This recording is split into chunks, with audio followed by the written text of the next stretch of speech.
for a departure for a big airliner. And even more dramatic. Look who that would be. People on board with gin and tonics. Oh, I'm going to be asking you a question. I'm going to be asking you, well, I'll ask you the question now, actually.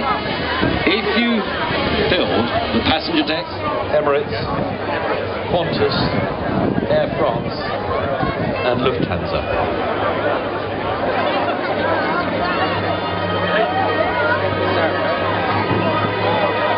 Engines can be Rolls-Royce Trent engines, the Trent 900, with the engine alive GP7200s.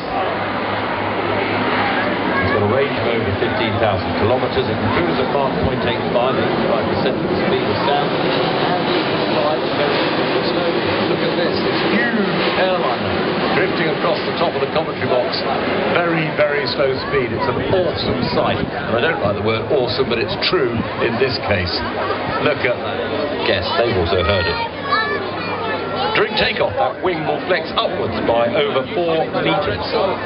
Pulling up now. Shortly to push forward and slot the gear down. It's magnificent Airbus A380. Maximum takeoff weight 560 tons. 310,000 litres of fuel can be carried.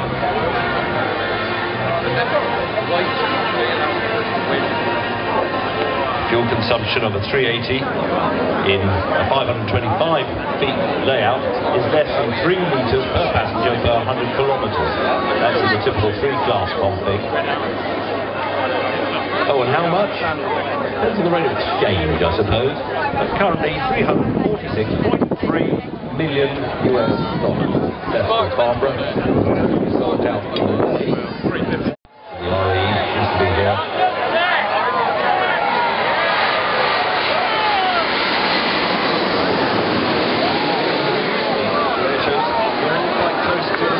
Get a much better look here than at most places.